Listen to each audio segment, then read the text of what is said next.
Hola amigos, bienvenidos a esta edición de día viernes del Portal del Villegas, que voy a iniciar recordándoles a Ignacio, que ha tenido un problema pulmonar aparte de su enfermedad permanente, que es la atrofia muscular espinal tipo 1, que requiere unos remedios carísimos. Es una campaña en la que estamos involucrados nosotros como canal de YouTube y otras organizaciones también de distinto tipo, vecinales, etcétera, para transferirle a los familiares de esta guagua la plata para que puedan comprar estos remedios que son impresionantemente caros. Estamos hablando de millones de pesos.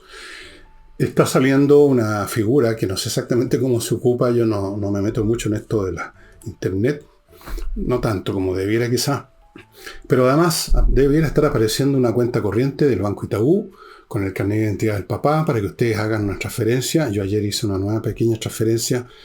Uno siempre puede hacer una transferencia aunque sea de una luca. Todo va sirviendo, todo ayuda. Y por último, más allá del monto, ayuda a los padres de Ignacio a saber que hay gente que se preocupa. Eso también es una ayuda. Ese es el punto 1. El punto 2, que espero que aparezca, porque el otro día no apareció, mi mensaje sobre mis libros que están disponibles. Estos dos más Envejezco, Muérase, se pueden comprar individualmente o en dos combos, uno de 2 libros, Envejezco, Muérase e Insurrección, y el otro con los 3. Todo esto en la tienda que está en elvillegas.cl/tienda. Quiero insistir que el despacho es muy rápido en Santiago y también en provincia, y que no hay ningún problema con el pago digital. Yo sé que hay personas que vacilan, a mí también me ocurrió alguna vez, pero aquí no hay ni un problema. O sea, somos un canal conocido, tenemos un mecanismo conocido, hemos estado vendiendo miles de libros hasta la altura, así es que tengan confianza en nosotros. Cualquier problema nosotros lo resolvemos además. Y podemos ya entrar, creo yo, a ver el programa. Cuando una persona, o un grupo, un colectivo, chico, grande, no sé exactamente, eso es un tema que debería estudiar, que ha funcionado o que pretende funcionar en la vida de acuerdo a determinados parámetros, principios, ideas, motivos, lo que sea, y se encuentra con que no puede llevar a cabo eso, con que hay dificultades, con que hay obstáculos, que aunque la cosa no funciona, sus ideas no correspondían a la realidad. Lo primero que hace esa persona es tratar de no ver el problema. No existe el problema. Como la realidad es porfiada y sigue insistiendo, se intenta resolverlo lo menos posible, cambiar las cosas lo menos posibles y contarse a uno mismo y contar a los demás un cuento en el sentido que no se ha cambiado nada. Se empieza a regañadientes a hacer algunos pequeños cambios, pero sin reconocerlo. En otra fase posterior, cuando este asunto ha crecido, cuando han aparecido más problemas y han tenido que hacerse más correcciones de mayor calado, el tema ya no se puede disfrazar y empieza a aparecer en tanto que tal. Empieza a aparecer por primera vez el tema de que hay que cambiar ciertas cosas. Y ahí entonces entramos en otra fase con otras consecuencias, con otros motivos y otras mecánicas. Y es exactamente lo que está pasando en este momento con el gobierno. El gobierno empezó a tropezarse con la realidad. Empezó a sufrir la experiencia de que sus principios vociferados estrepitosamente durante la campaña y antes incluso de ella por los sectores de izquierda que apoyaron a Boric, en términos de los estados de excepción y un montón de cosas más. Y se empezaron a encontrar con que no podían materializar sus principios, llamémoslos principios, y que tenían que, por ejemplo, nuevamente decretar estado de excepción en la macrozona sur, porque la realidad de las quejas públicas, de las encuestas se lo obligaban, y en otras cosas que no voy a detallar porque creo que lo hemos hecho en muchos programas, también empezó a tener que hacer correcciones mínimas, lo que yo he llamado el viraje de unos pocos grados de estribor. Y eso estaba ocurriendo hace un par de meses, 3, no le he puesto fecha, no he marcado el calendario, pero es más o menos reciente. Pero el asunto ya ha llegado a un nivel en que entramos a la fase en que el tema mismo de que estamos cambiando cosas, debemos cambiarlas o no debemos cambiarlas, Cuando el tema del cambio ya no se puede ocultar detrás de eufemismo o mirando para otro lado o cambiando un poco las palabras, sino que ya emerge por per se, en su naturaleza propia. Y en eso estamos ahora con respecto a este viraje. Y tanto es así que la presidenta, la señora Bodani, del Partido Socialista, hizo un llamado a hacer una revisión crítica del texto del programa. Esto convierte el asunto de los virajes en algo formal, público, por así decirlo, oficial. Y ante eso empiezan a suscitarse las reacciones que es de esperar. Boric dijo: no veo drama en una revisión de nuestro programa. Él no ve drama. Bueno, yo creo que sí hay un drama, pero en parte del drama consiste en que algunos de los personajes del drama dicen que no lo ven. Si ustedes han visto alguna obra de teatro clásico del periodo clásico del teatro griego antiguo, por ejemplo Edipo Rey, que tampoco quiere ver la realidad, y bueno, forma parte de la tragedia y del drama que algunos de los personajes son ciegos ante lo que está ocurriendo o lo niegan sin ser ciegos. Él, Boric, no ve drama. Otros sí lo ven enormemente. Eso sí, claro, Boric puso un agregado que en realidad no significa nada, que es un besito a la galería. Dijo, eso sí, dijo, sin abandonar los principios por los cuales llegamos acá. Uno podría preguntar cuáles son esos principios por los cuales llegamos acá. Yo le diría que llegaron acá, o sea, llegaron a la moneda, no por una cuestión de principios, sino por los siguientes factores. Primero, parte del electorado estaba asustado y pensó que si votaban por Kast, si no votaban a favor de Boric, el país volvía a incendiarse como en las jornadas del año 19. Usted mismo puede haber sido una de esas personas o conoce gente que votó por miedo. Otro montón de gente, muy numeroso, si uno hace la comparación entre la votación de primera y segunda vuelta, votaron porque se creyeron el cuento del Boric moderado, socialdemócrata. Nada de revoluciones, no. Se comieron ese cuento. Allí no hay principios y en el tema de la cobardía o del miedo tampoco. Luego están las generaciones de jovencitos, y la gran mayoría de izquierda, progresista, o como sea que se autodenominen, que votaron por Boric, no por una cuestión de principios, sino que yo diría que por una cuestión generacional. Se sintieron y se siguen sintiendo muchos de ellos representados por un jovencito como Boric y toda la demás patota que lo rodea. Tampoco veo yo principios ahí. Y hubo un grupo, sí, que votó por principios, si así podemos llamar la idea de echar abajo el modelo neoliberal. Eso no es un principio, eso es una demolición. Pero, ok, supongamos que son principios. O sea, hubo muchas razones por las cuales llegamos aquí, como dijo Boric. No fue porque el país declaró estar absolutamente comprometido con los principios. Y entre paréntesis, ¿cuáles principios? ¿Cuáles son esos principios? Bueno, los explicó. Boric los explicó. Vamos a ver si son principios.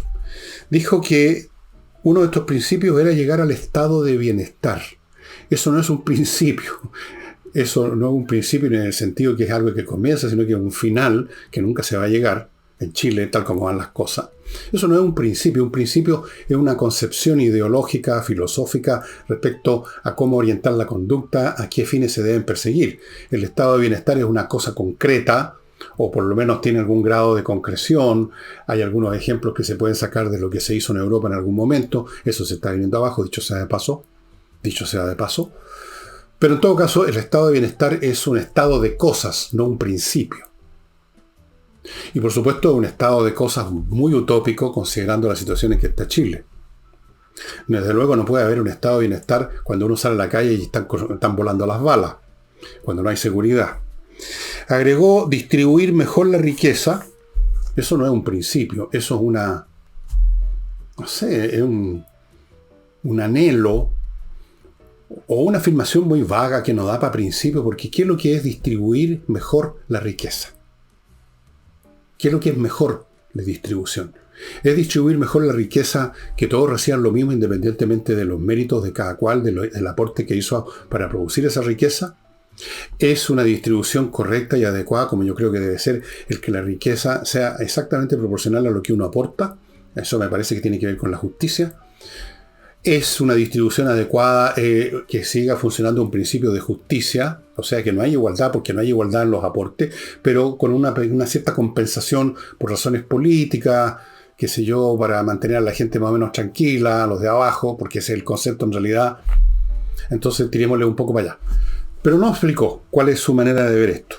Mejorar, después dijo, la salud y la educación. Eso tampoco son principios, esos son desideratum, que cualquiera los puede pronunciar. De hecho, una persona de cualquier sistema de principios, derechista, izquierdista, fascista, comunista, podría decir lo mismo, porque ¿quién podría decir lo contrario? Hay que empeorar la salud y la educación.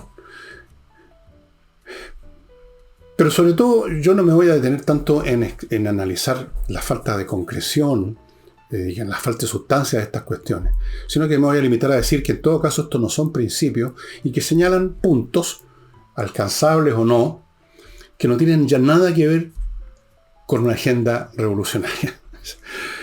Ninguna.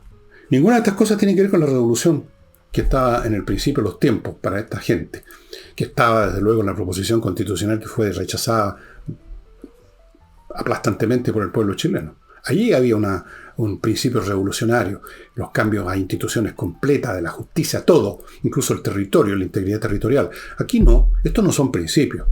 Esto es una lista de lavandería que cualquier gobierno la podría firmar con la misma falta de precisión, pero daría lo mismo, por lo mismo, porque no tiene precisión, cualquiera la puede firmar. El hecho es que han emergido voces de que hay que revisar críticamente el texto.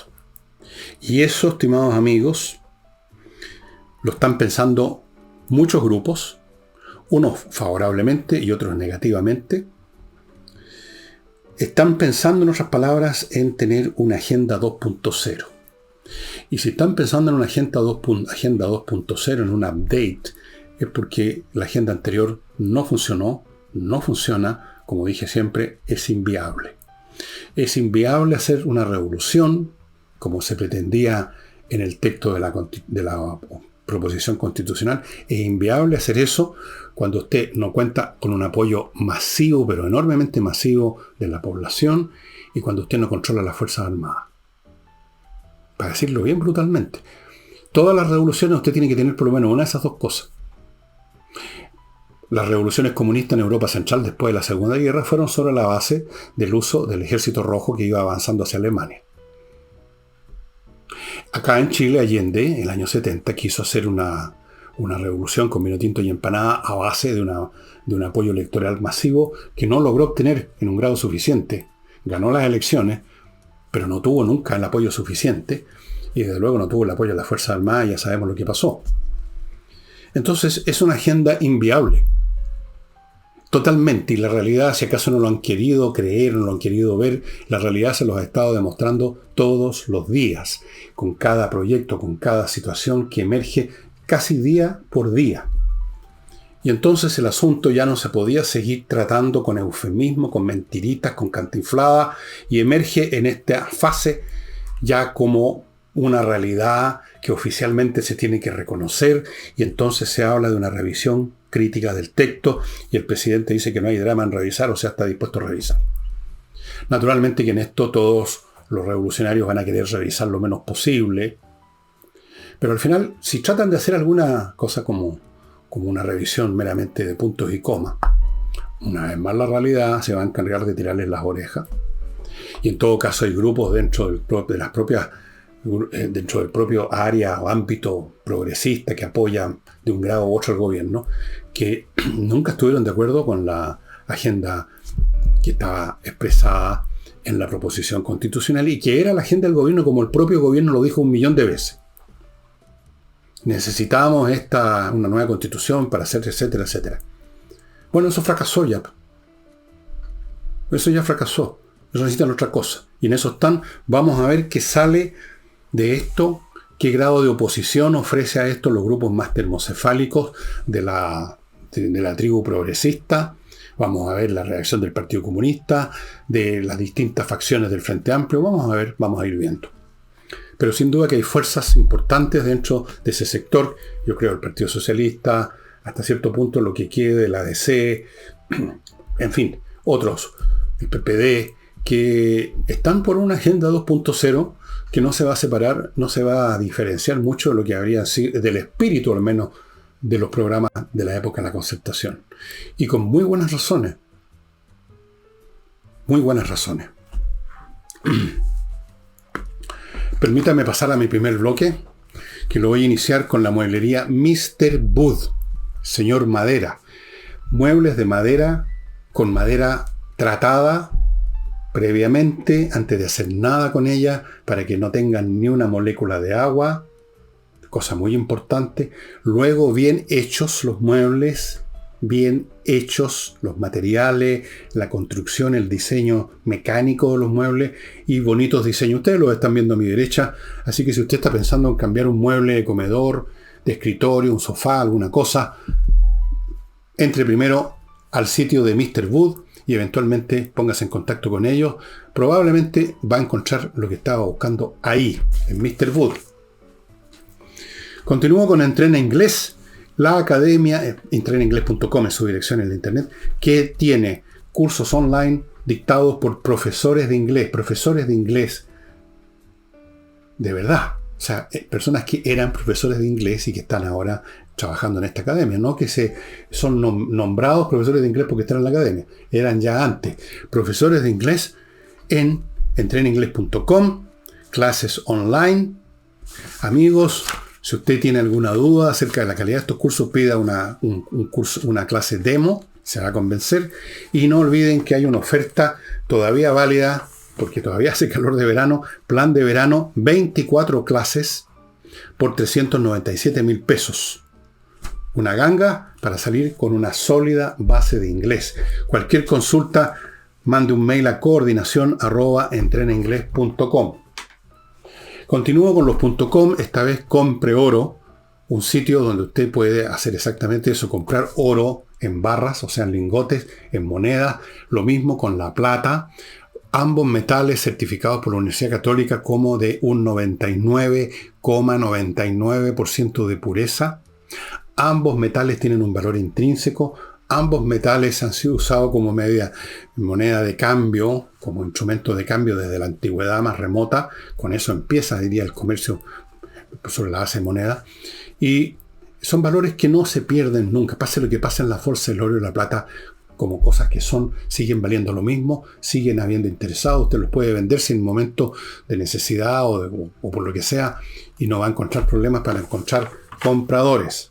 Compreoro.com. Y termino el bloque con kmmillas.cl, el sitio donde usted puede vender las millas acumuladas por sus vuelos antes que las empresas aéreas se las borren, que es lo que hacen. Cosa que yo le recomiendo que las venda si usted no las va a usar próximamente. Si no las va a usar, no se encuentre con la sorpresa que las quería usar en un mes, en dos, en un año y ya no existen. Vaya a kmmillas.cl y véndalas. Pagan bien. Así que estamos, estimados amigos, en una nueva fase política, donde vamos a ver una guerra a cuchillazos dentro de la izquierda por esta revisión crítica que pide la señora Bodanovich, sin abandonar los principios, como dice Boric, y así sucesivamente vamos a escuchar muchas frases de distinto tipo, va a haber un tironeo fenomenal, pero al final del día algo van a tener que cambiar. Algunos van a querer cambiar casi nada, otros van a querer cambiar casi todo, pero van a tener que hacerlo, por lo menos van a tener que intentarlo, porque se están enfrentando a la inviabilidad que se manifiesta todos los días en todos los campos del quehacer nacional e incluso internacional, por las lamentables actitudes o palabras que ha tomado el presidente Boric, que se ha creído, parece, Monsieur Talleyrand, y ha hecho realmente algunas cosas indescriptibles, como lo que hizo con el embajador israelita, como las declaraciones que hizo respecto a Perú. ¿Para qué continúo? Y ya que estamos en las relaciones internacionales, el canciller venezolano, que tiene un nombre, se llama Iván Gil, muy adecuado el apellido, Gil, ha tenido la tupé de pedirle a Chile que se respeten los derechos humanos de los emigrados venezolanos a propósito de esta situación. Otro problema inviable del gobierno chileno: ¿qué hacemos con los inmigrantes? No hayan que hacer. No hayan que hacer. Y en medio de este tironeo, que tratan de hablar con Venezuela, que tratan de hablar con los bolivianos, que no les dan pelota en ninguna parte, sale este canciller y les dice que se respeten los derechos humanos, como que aquí los estuvieran, digamos, tratando a patadas. Es el colmo de tupé, porque muchos, no todos, pero muchos de esos inmigrantes a Chile venezolanos emigraron de Venezuela por alguna razón. No sería porque en Venezuela se respetan los derechos humanos, no sería porque en Venezuela tienen un respeto por el estándar de vida, por la supervivencia, por el tener trabajo, por las opiniones de millones de compatriotas que se han ido. Más de 4 millones de venezolanos se han ido. ¿Cómo puede el señor Gil ser tan Gil que saca a relucir los derechos humanos de un país que los viola de tal grado que hasta la señora Bachelet, que es cercana al corazón de Maduro, porque son todos progresistas esta gente, aún ella tuvo que hacer algunos alcances sobre el tratamiento que se lleva a cabo en Venezuela, por ejemplo, con presos políticos? Entonces, ¿con qué frescura el señor, este flamante canciller venezolano, pide que se respeten los derechos humanos? ¿Por qué no parten respetándolos ustedes y así no van a tener 4 millones de emigrantes, y en Chile inmigrantes? Y sigo con los inmigrantes ahora, porque este es un problema que yo anuncié hace mucho tiempo antes que esto se empezara a materializar, incluso como ahora. Yo explicaba la mecánica de las inmigraciones, qué es lo que ocurre cuando se van superando ciertos umbrales matemáticos, cuando en vez de ser 10 son 100, cuando en vez de ser 100 llegan 1000, cuando son 10.000 y así. Bueno, ahora tenemos más de 1 millón. Cómo cambia completamente la relación entre los inmigrantes y los nativos, cómo cambian las percepciones mutuas, cómo se empiezan a producir problemas. Lo dije 1 millón de veces y lo expliqué. Y es lo que estamos viviendo, y por eso que hay tantos chilenos que quieren que se haga algo al respecto y el gobierno no ve qué hacer. Han llegado al extremo de ir contra estos famosos principios, poniendo militares en la zona norte, pero a su vez esos militares, como tienen tantos principios, los tienen en las manos semi-atadas con un decálogo acerca de lo que pueden y no pueden hacer, y en realidad no sé qué puedan hacer los militares para impedir esta gente que viene a entrar. ¿Qué hacen con ellos? ¿Los dejan ahí parados, sentados en el desierto, esperando que se mueran de deseo de hambre? Los balean, los echan, les dan una patada en el poto. ¿Qué es lo que hacen? ¿Qué es lo que pueden hacer si no hay una política? Están enredados con eso. Están enredados con sus propios principios, porque este era el país ¡el país acogedor! Y teníamos que llegar, compañeros, tienen que llegar todos, porque todo ser humano tiene derecho a ir al país que se le dé la gana. Bueno, ahí una vez más otro ejemplo de principios y ideas tontas, porque no son principios, son ideas tontas, que se topa de cabeza con la pared de la realidad. Y los problemas son múltiples. Por ejemplo, las situaciones que estamos viviendo en el país en términos de inseguridad, por ejemplo, tienen mucho que ver con los inmigrantes. Por mucho que la mayoría de los inmigrantes son personas decentes que están tratando de trabajar, y a mí me consta, y lo he dicho 1000 veces, hay un porcentaje que no.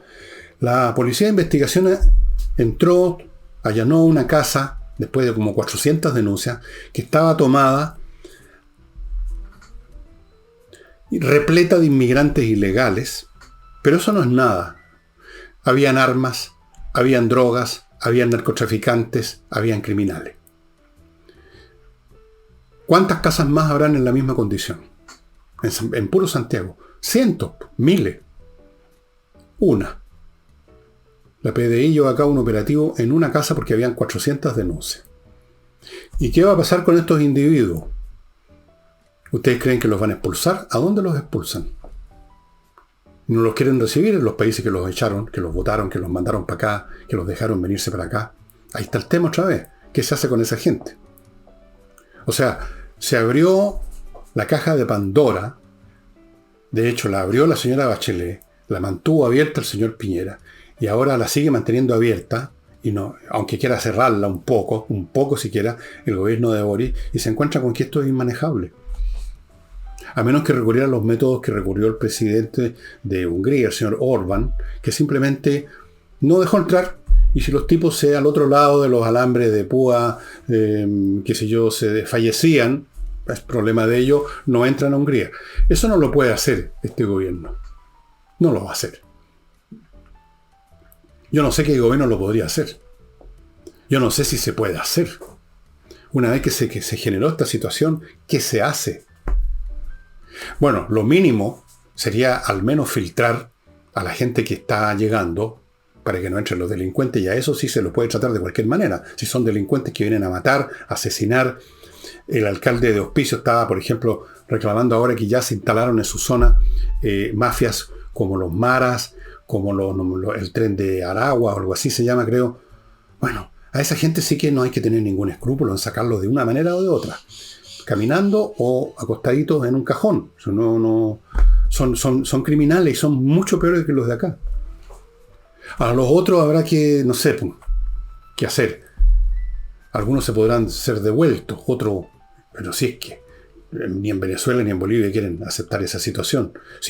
En Bolivia no quieren aceptar si no son bolivianos. Creo que a los bolivianos de vuelta los reciben, porque ¿cómo podrían rechazar a sus propios conciudadanos, verdad?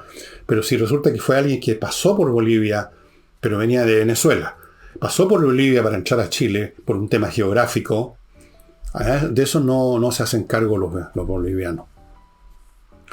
Y no sé si tendrían que hacerse cargo tampoco. ¿Qué es lo que podrían hacer ellos? ¿Poner ellos una barrera en sus propias fronteras hacia Venezuela o lo que sea? No lo sé. Pero parece que este asunto es inmanejable, o en otras palabras, inviable.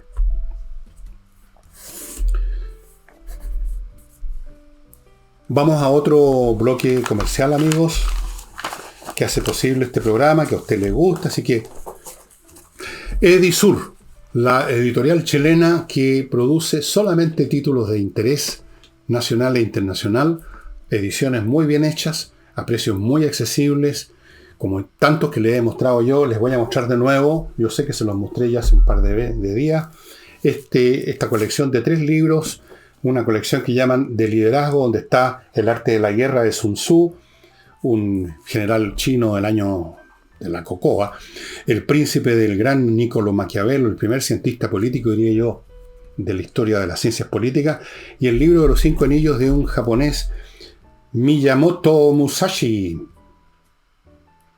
Este es el libro de los 5 anillos. Pero hay muchas otras colecciones de ciencia ficción, de utopía, en fin, montones de cosas que yo les voy a ir mostrando de nuevo, todos esos paquetes que tengo atrás mío en el curso de los próximos programas. Edisur, compañía 1025, o entre el sitio de ellos, edisur.cl. Continúo con Plan Emergencia Edificios.cl, un sitio donde están profesionales que van a responder a una necesidad obligatoria suya si administra un edificio. Resulta, amigos, que hay una nueva ley de copropiedad, la 21.442, que obliga a tener un plan de emergencia para los habitantes de su edificio, para emergencias tales como terremotos, tsunami, no sé, todas las emergencias que puedan existir. Tener un plan significa que la gente sepa dónde están los lugares de seguridad, por dónde escapar, un montón de cosas, lo que normalmente un administrador ni siquiera ha pensado en eso, y ese plan tiene que estar hecho. Pónganse en contacto con planemergenciaedificios.cl y un grupo de profesionales, ingenieros, especialistas en seguridad van a ir a sus edificios, van a revisarlos, van a ver por dónde habría que moverse, qué hacer en caso de un terremoto, se pueden o no se pueden usar los ascensores, cuándo usarlo, qué hacer en caso de un incendio, de dónde se inició el incendio, si es arriba, al medio, abajo, por dónde escapar. Todas esas cosas que normalmente la gente no las piensa y que simplemente los pilla la emergencia en pelotas literalmente, y pueden haber tragedias espantosas.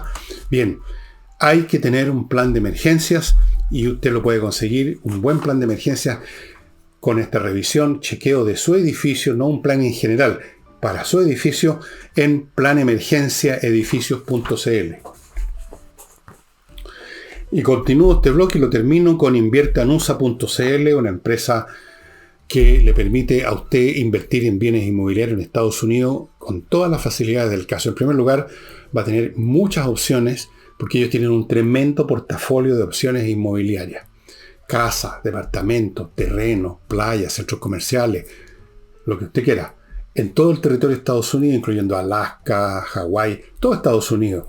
Le abren cuenta en banco norteamericano, le consiguen crédito, le pueden conseguir la visa de residencia. Y muy importante, si usted tiene un problema, aunque ya hizo la compra y aparentemente, teóricamente, usted ya se desvinculó de Invierta en USA, no se desvinculó, ellos lo van a apoyar y lo van a ayudar a resolver el problema. Eso no lo ofrece nadie más.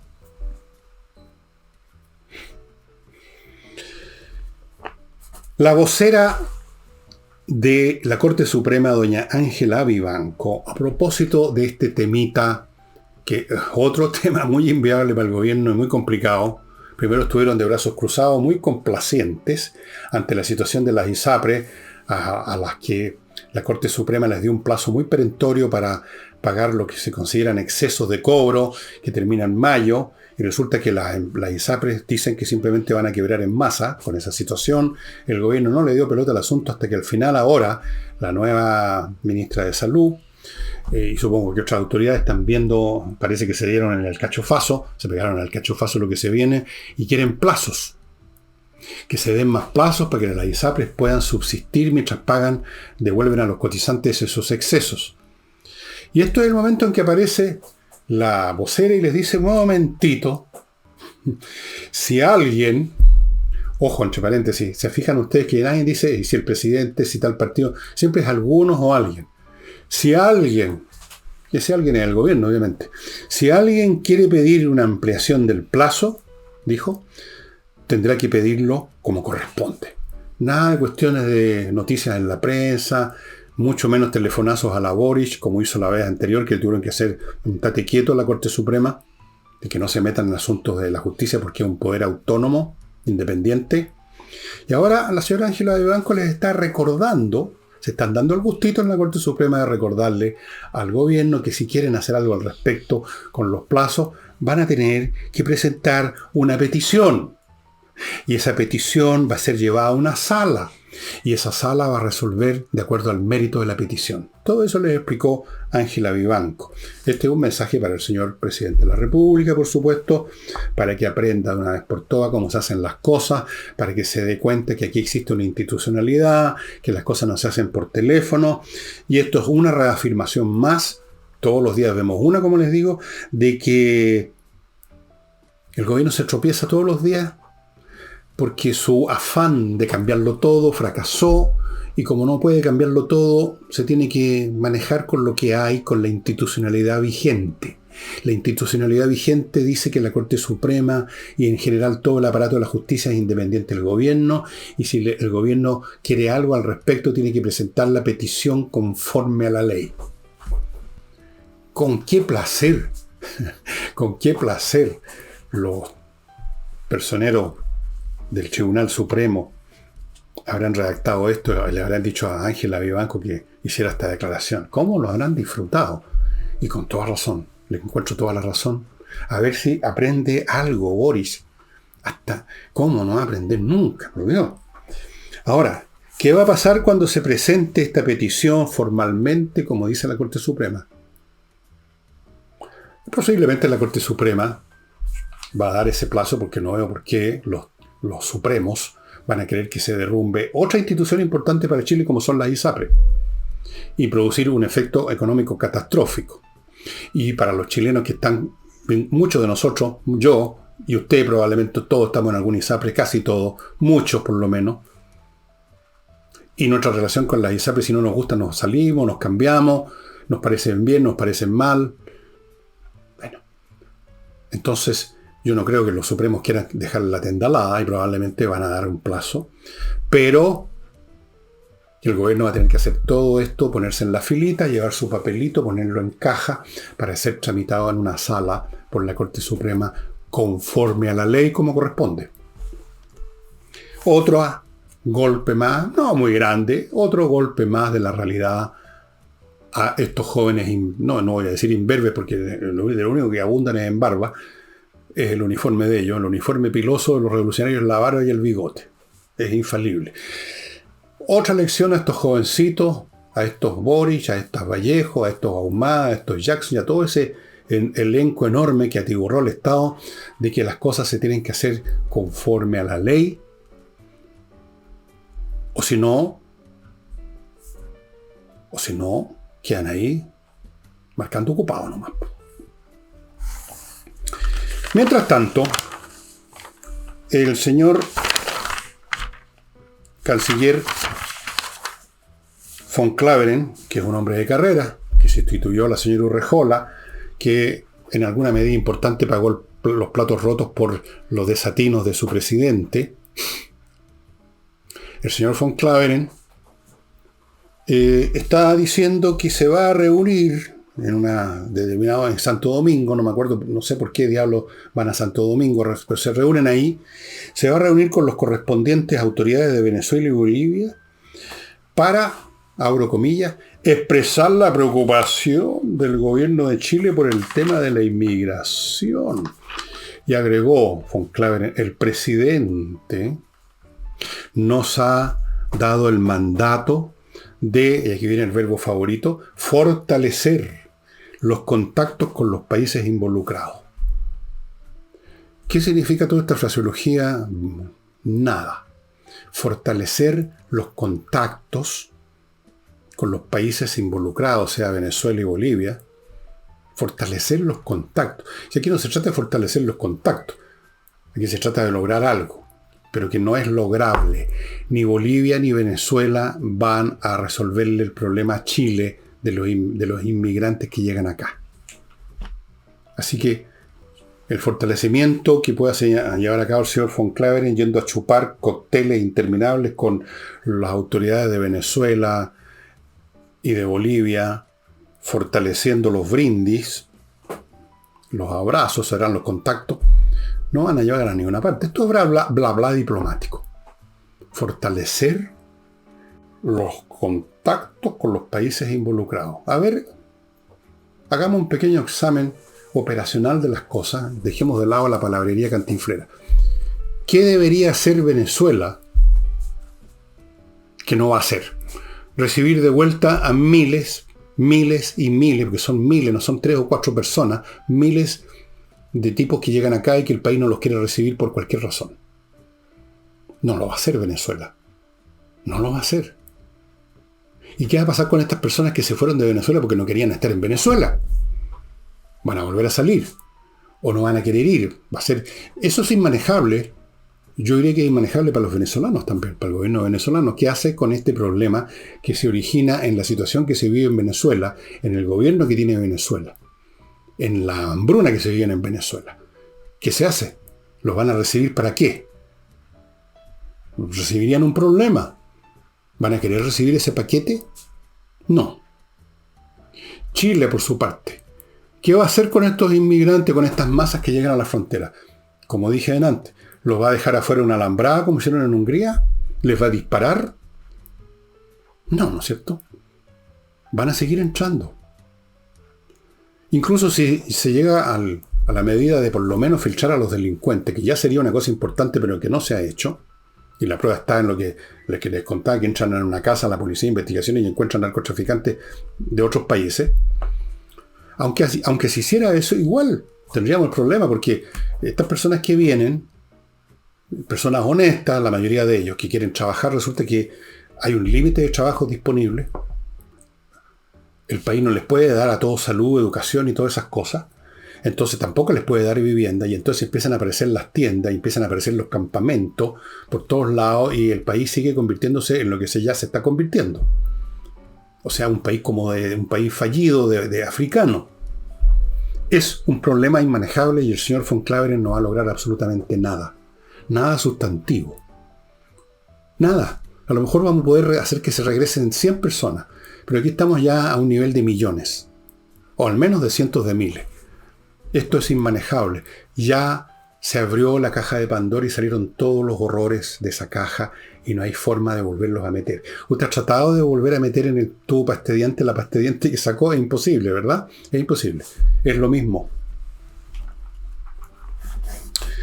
Permítanme, amigos, ir al otro bloquecito que tengo acá.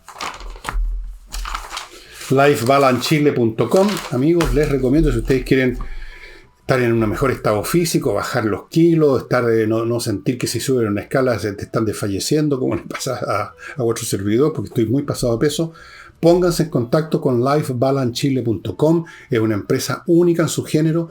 Van a su casa con todo un equipamiento para medir sus variables físicas. Todo, no meramente una balanza. Hablan con usted, averiguan quién es, qué quiere, qué ha hecho, qué medicamentos toma, qué enfermedades ha tenido, qué es lo que desea lograr, y solo después de toda esa información registrada por sus aparatos y en esta conversación, le producen una guía alimenticia 100% personalizada, por la que usted necesita. Eso usted no lo va a encontrar en ninguna parte. lifebalancechile.com. Continúo con Miclimo, que ya saben es una empresa premiada chilena que pone a su disposición la mejor climatización disponible en este momento en el mundo. Y cuando digo climatización significa que todo el año estos dispositivos le entregan lo que usted quiere. No es meramente una estufa o un aire acondicionado. En invierno dan calor, en verano dan frescor, fuera de eso filtran el aire, son silenciosos, funcionan con electricidad, con un control remoto. Es el siglo XXI, estimado amigo, olvídese de todos los demás sistemas. Y esto vale también para la gente del sur, que están muy acostumbrados a la chimenea, el carboncito y la cuestión, pero francamente no puede haber nada más ineficiente y más contrario al medio ambiente que eso. Ustedes están manteniendo la industria de los cortaárboles, que les traen troncos que salieron de algún lado, ¿no? Y muchas veces están verdes, sé que ni siquiera sirven tampoco para quemar. Instale Miclimo, los dispositivos que instala Miclimo. Continúo con Hey, que está siendo, yo diría, una de las pocas, si no la única, corredor inmobiliario que está vendiendo en estos tiempos tan difíciles. Ángel Hey tiene métodos innovativos, trabajan toda la semana él y su equipo y venden. Y continúo con espacioajedrez.com. Amigos, yo sé que marzo es un mes en que uno se preocupa de los útiles escolares, hay un montón de gastos, que las matrículas, que esto y que el otro. Ok, pero esto también es una inversión educativa de primer nivel. Incluso yo diría que en muchos sentidos es más importante que otras inversiones. Esté con el ajedrez a un niño, sobre todo un niño habiloso, usted le forma, le instala maneras de pensar superiores que le van a servir a esa persona toda la vida, incluso aunque nunca más juegue ajedrez después de un tiempo, el año, dos, no se olvida, tiene otras cosas, pero ya quedó instalado un mecanismo, un programa, ¿cómo llamarlo? Un sistema operativo de pensamiento que le va a servir toda la vida. Toda la vida. Se los digo por experiencia personal. A mí me enseñaron a jugar ajedrez un poco tarde, incluso tenía 12 años cuando me enseñaron a mover las piezas y todo eso, después empecé a jugar. Ojalá hubiera sido antes. Me ha servido, sirve. Hay ciertos métodos, cierta manera de pensar que desarrolla el ajedrez.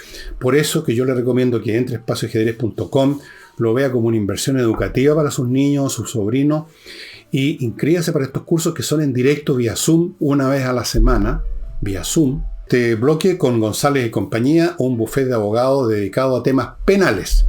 Si usted está metido de una manera o de otra en un tema penal, en algún delito tipificado por el Código Penal, póngase en manos de González y compañía, donde tienen abogados especialistas. Algunos de ellos fueron fiscales acusadores, por lo tanto conocen el asunto perfectamente bien. Trabajaron en la Fiscalía Nacional y tienen excelentes resultados que ya han sido probados. González y compañía, estimados amigos, expertos en derecho penal, ex fiscales expertos en litigación. La primera consulta es gratis. Y termino el programa recordándoles... No recordándoles. Bueno, no sé, por lo mejor están enterados, pero el Tribunal Constitucional en este momento, mientras yo estoy grabando, se estaba alegando acerca de si fue inconstitucional o no lo que hizo Boric indultando a 12 personas. Ustedes saben que hubo un requerimiento del Tribunal Constitucional que fue aceptado, un requerimiento hecho por senadores de oposición, alegó la parte defensora de Boric, y el resultado fue hasta este momento que el Tribunal Constitucional pidió más antecedentes y diligencias para adoptar una decisión, lo que me parece raro, porque ¿qué más antecedentes? Si ahí están a la vista los antecedentes que son los currículums, más bien dicho, los prontuarios de estas personas. ¿Cuáles son los antecedentes que estarían faltando? Pero evidentemente que desde el punto de vista jurídico no es necesario más antecedentes, pero esto es una maniobra del Tribunal Constitucional. Ignoro el motivo, esto de hacer un poco de tiempo pidiendo más consulta. No sé si se darán tiempo para algún tipo donde que se produzca algún, no sé, realmente no lo sé. Y como no lo sé, no digo nada. Solo digo que pidieron más antecedentes y a mí me pareció raro porque yo no veo qué cosa puede ser más antecedente que los antecedentes penales de una persona. No pueden haber más antecedentes que eso. Pero en fin.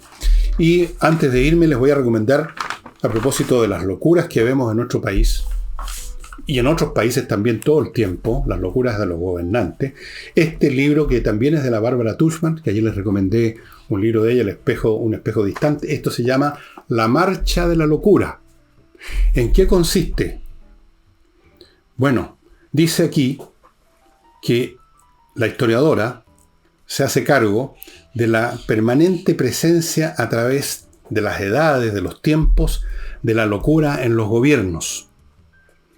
Y parte con la rendición sin sentido de Montezuma y su imperio en 1520 a los españoles, el ataque a Pearl Harbor, la historia de Troya, ¿no? La guerra de Troya, cuando cometieron la tontería de dejar echar el caballo de Troya, la guerra de Vietnam, en fin, la resistencia del papado durante el siglo, bueno, durante varios, por lo menos en los siglos XIV ya claramente habían deseos de que la Iglesia se reformara de sus muchos elementos de corrupción que había crecido, como ocurre en todo sistema o toda burocracia. Se resistieron y ¿qué pasó? Que vino la reforma y simplemente se quebró. Hasta el día de hoy existe una iglesia, los luteranos, en fin, montones de credos, los calvinistas, protestantes, que no forman parte de la Iglesia Católica, y eso se produjo porque en el siglo XIV el papado no quiso reformar nada. Entonces, la marcha de la locura, cómo los gobiernos, los que están a cargo, las élites del poder, los que nos dirigen, hacen una estupidez tras otra, amarrados por sus intereses, por sus ojos, por nuestro país, por sus ideologías, muchas veces totalmente distantes. Eso sí que es un espejo distante de la realidad, por intereses personales, por pura y simple estupidez, que es un factor siempre presente en la historia humana, la estupidez. Algún día les voy a mostrar un libro de la historia, las estupideces militares, de decisiones militares profundamente estúpidas que lamentablemente costaron la vida a mucha gente. Es un libro súper entretenido y sé que está en castellano. Me parece que todos los libros de la Bárbara Tuchman están en castellano para los que quieran leerlos en ese idioma. Para los que lean inglés, yo siempre les recomiendo leer en el original, y especialmente con Bárbara porque ella escribía muy bien. Y claro, escribía muy bien en su idioma. Y uno en las traducciones se pierde mucho de los matices, de las elegancias, del humor, de la ironía, de todo esto. La marcha de la locura de Bárbara Tuchman, estimados amigos. Y con eso termino el programa de hoy día viernes. No sé qué les voy a ofrecer el día sábado, en los sábados culturales. Y para el domingo, ya les dije, voy a ofrecerles un examen de la obra, tiempo, etcétera, de Olaf Stapledon, el autor de un libro que yo les mencioné en el domingo pasado, The Star Maker, el hacedor de estrellas. Un libro muy hermoso, pero tiene otros libros que también tengo. Olaf Stapledon, se los voy a dar a conocer. Sé que muy poca gente sabe de la existencia de Stapledon y de este libro increíble que todo creyente en Dios debiera leer, porque es una visión muy novedosa, interesante de la naturaleza del Creador. Una naturaleza que si yo tuviera que creer en un Creador, creería en ese tipo de creador que se pinta en el libro de Stapledon. Esta especie de artista que ama a sus criaturas, pero no es el papá de ellas. Y eso sería todo por hoy. Muchas gracias y nos vemos mañana.